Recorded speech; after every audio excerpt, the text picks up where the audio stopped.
4-19 공자가 말씀하셨다. 부모님께서 살아계시면 멀리 나가지 말고 부득이하게 멀리 나가게 되면 부모님께서 반드시 자기가 있는 장소를 알고 있도록 말씀드려야 한다. 공자가 말하는 효도는 사실상 어짐을 염두에 두고 한 것이므로 이 역시 신하로서 갖춰야 할 어짐의 자세에 대한 설명이라고 할 수 있습니다. 즉, 신하는 늘 임금을 곁에서 보필해야 하지만 업무 때문에 부득이하게 떠나는 경우에는 반드시 자신의 행선지를 밝혀서 걱정을 덜어드려야 한다는 겁니다. 이러한 취지는 다음 구절에도 보입니다. 4-21 공자가 말씀하셨다. 부모님의 나이는 알고 있지 않을 수 없다. 그 이유는 첫째, 오래 사시니 기쁘기 때문이고, 둘째, 늙으셨으니 언제 돌아가실지 몰라 두렵기 때문이다.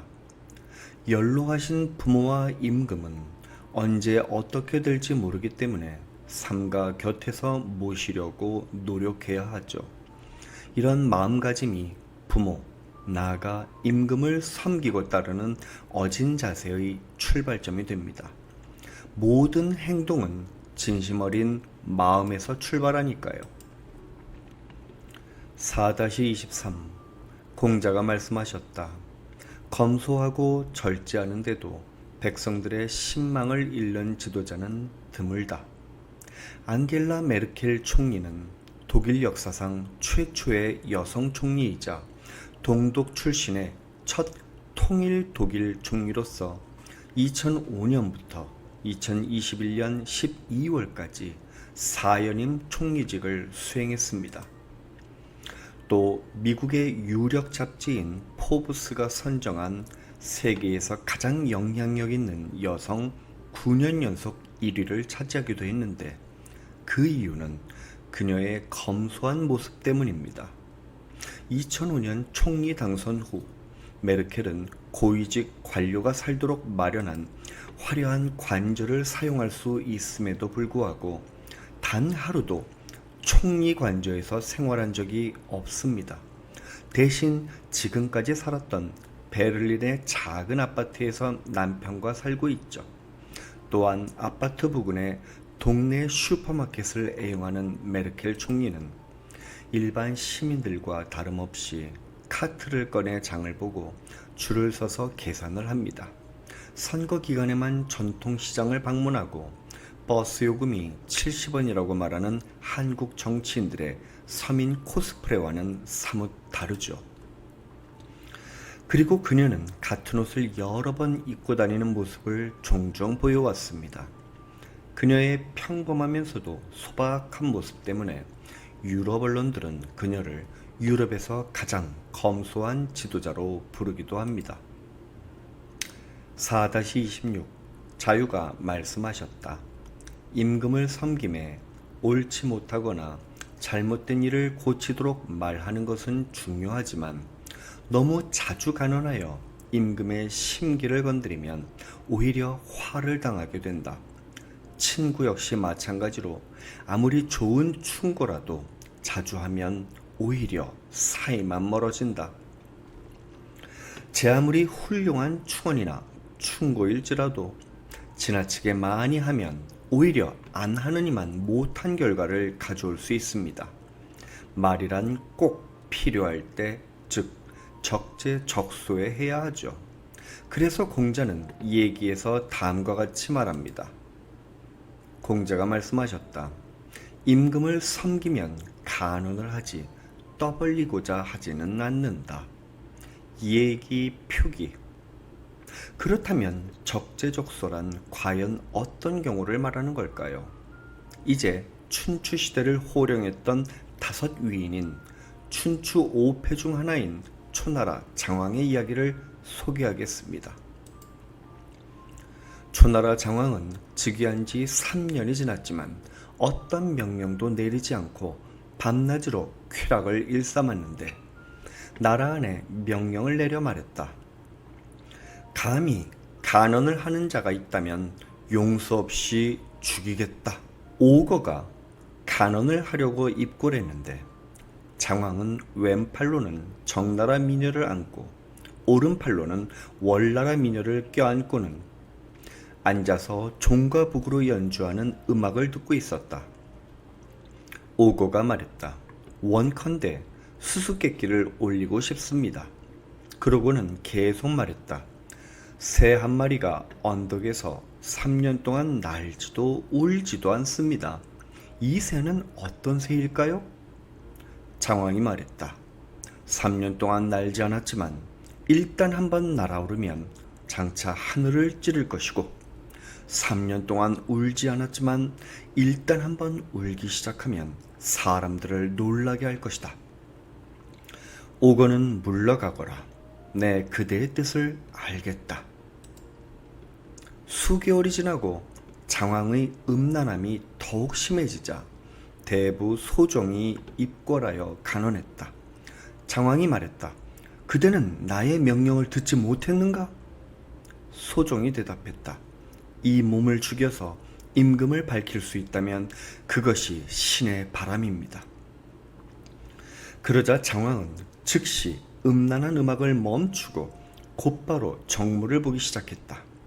벌 한 자가 수백 명이고 발탁된 자 역시 수백 명인데 오고와 소종을 임명하여 정사를 돌보게 하자 나라 사람들이 크게 기뻐했으니 이 해에 용나라를 멸했다. 사기 초세가 오늘날 불비불명으로 잘 알려진 성어의 출처가 바로 사기입니다. 사실 장왕은 혼란스러운 전국에서 누가 충신이고 누가 간신인지 구별하기가 어려웠습니다. 그래서 자기가 믿을 수 있고 또 목숨을 걸고 나라를 생각하는 충신을 찾아내기 위해서 고육지책으로 이렇게 3년을 기다렸던 거죠. 하지만 3년을 지켜보다가 간언하는 인내심과 목숨을 건 오고와 소종의 희생정신이 없었다면 초나라의 운명은 한 치 앞도 내다볼 수 없는 칠흑 같은 어둠 속으로 빠져들었을지도 모를 일입니다. 논어 제5편 공야장 세치혀의 무게 5-1-1 공자가 공야장을 평하셨다. 딸을 그에게 시집 보낼 만하다. 비록 오해를 받아 옥살이를 했지만 그의 죄가 아니었다. 그래서 딸을 그에게 시집 보냈다. 사기 중리제자열전에 따르면 공야장은 자가 자장입니다. 일설에 따르면 그는 새소리를 알아들을 수 있었는데 하루는 공야장이 우연히 새들이 대화하는 소리를 듣고는 시냇가에 사람 시신이 있다는 사실을 알게 되었습니다.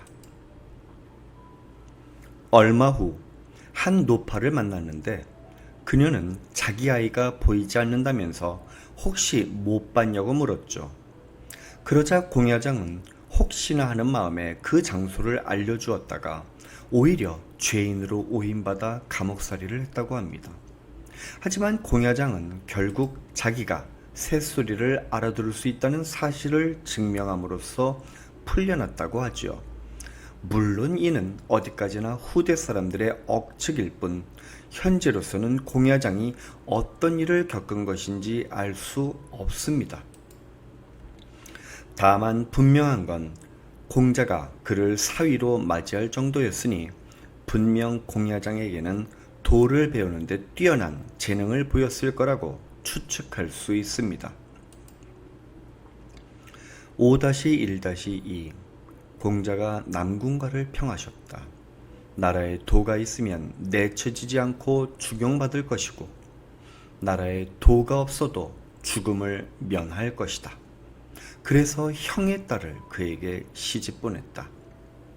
사기 중리제자열전에 따르면 남궁괄은 자가 자용이라서 남용이라고도 부릅니다.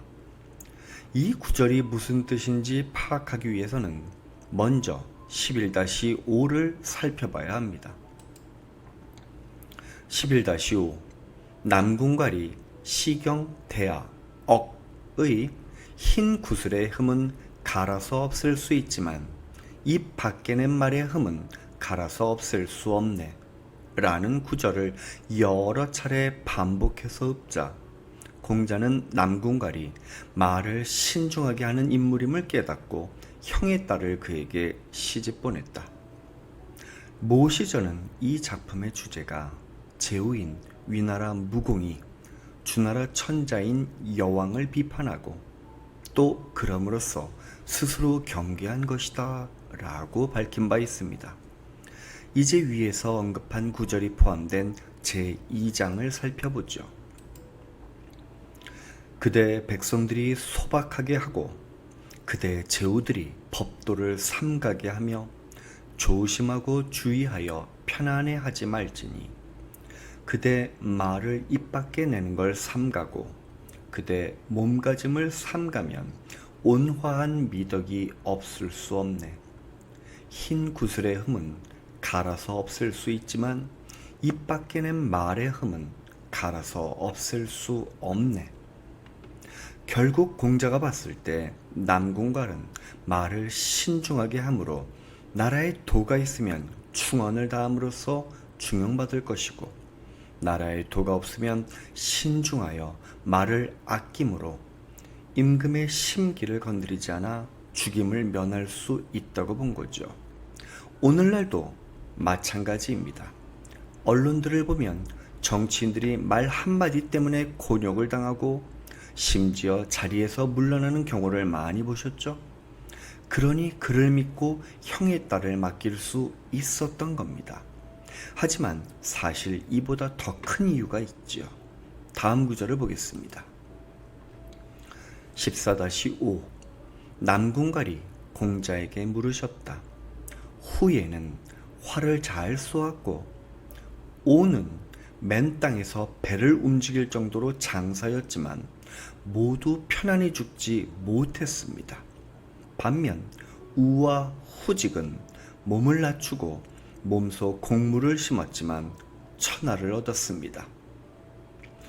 공자는 남궁갈이 질문한 게 아니란 걸 알기에 아무 대답하지 않으셨다. 그러다 남궁갈이 나가자 공자가 말씀하셨다. 군자로다.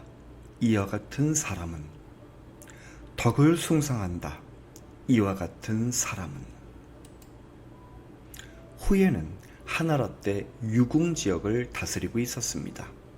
좌전에 따르면 하나라 임금 태강이 사냥에 빠져 나랏일을 돌보지 않자 그를 몰아내고 중강을 왕위에 앉혔다가 결국엔 스스로 왕위에 앉았죠.